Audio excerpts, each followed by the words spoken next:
kabar? Saat ini Anda menyaksikan Berita Papua bersama saya Juliana Paisei. Sejumlah berita menarik telah kami hadirkan untuk Anda. Dan berikut 3 berita utama hari ini.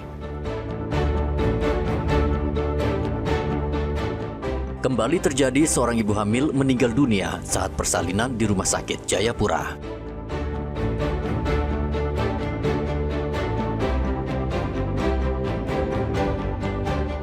Dua kelompok pemuda di Mimika saling serang menggunakan petasan.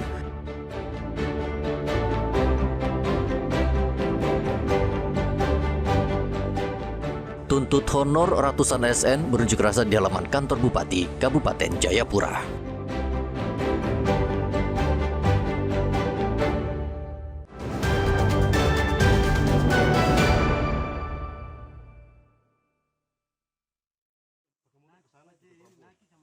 Hingga hari ketiga proses pencarian seorang warga yang dilaporkan hilang di kawasan hutan distrik Sota, Kabupaten Merauke, masih belum membuahkan hasil. Tim SAR gabungan bersama personel TNI Polri serta warga setempat terus melakukan penyisiran di sejumlah titik hutan perbatasan.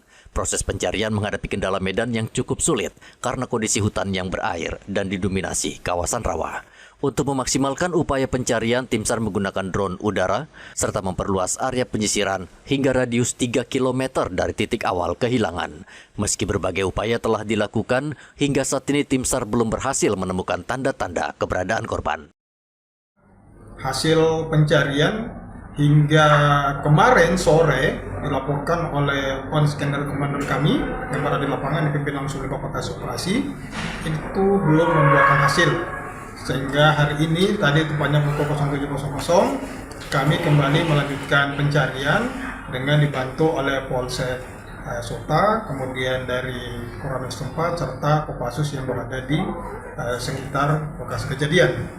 Dan akan kami update lagi untuk perkembangannya jika ada laporan dari lapangan.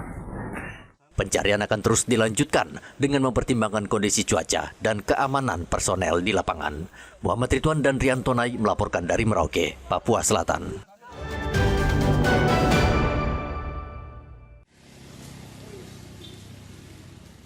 Ribuan warga Papua Nugini yang melintas ke Skou di PLBN Muara Tami diperiksa petugas BNN.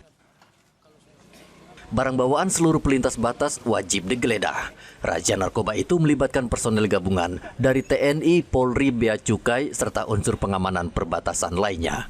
Pengawasan di perbatasan diperketat karena rawan peredaran narkotika, khususnya di daerah perbatasan negara. Akhir tahun ini memang fokus dari kebijaksanaan pimpinan untuk melakukan kegiatan pemeriksaan di perbatasan, khususnya di wilayah Indonesia yang kantor-kantor BNNP ada wilayah perbatasan untuk dilakukan kegiatan pemeriksaan. Khususnya di Papua, di perbatasan Skau ini kan rawan peredaran gelap narkotika jenis ganja. Sehingga kami jauh-jauh hari sudah berkoordinasi dengan Kepala PLBN, Ibu Nilo, untuk melaksanakan kegiatan bersama gabungan dengan Pamtas. Kepala Pos Lintas Batas Negara Skou, Niluh Puspa Jayaningsih, mengatakan aktivitas pelintas batas meningkat signifikan pada hari pasar serta menjelang tahun baru. Kondisi tersebut menurutnya turut meningkatkan potensi penyelundupan barang terlarang, termasuk narkotika. Seperti kita lihat pada saat hari-hari pasar itu sangat ramai, dan itu seperti tadi Pak Kepala PNI sampaikan, rawan sekali untuk adanya penyelundupan, terutama ganja yang sekarang marak sekali lewat di perbatasan, terutama oleh anak-anak muda dan juga pelintas. Ya memang ada barang-barang bawaan yang banyak-banyak, tapi lewat jalan tikus. Tapi kalau yang kecil-kecil pasti ada juga yang disembunyikan, diselipkan. Papua menjadi salah satu wilayah perhatian utama karena kerap menjadi sasaran penyelundupan ganja melalui jalur lintas batas. BNN akan membentuk pos pelayanan interdiksi permanen di kawasan perbatasan. Pos tersebut diharapkan mampu memaksimalkan pengawasan terhadap jalur tidak resmi atau jalur tikus yang kerap dimanfaatkan pelaku penyelundupan. Hendra dan Rian Tonai melaporkan dari Kota Jayapura, Papua.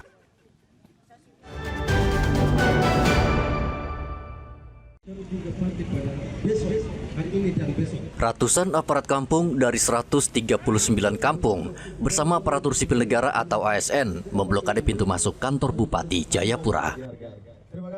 Masa memblokade akses utama kantor Bupati Jayapura sehingga aktivitas perkantoran sempat terganggu.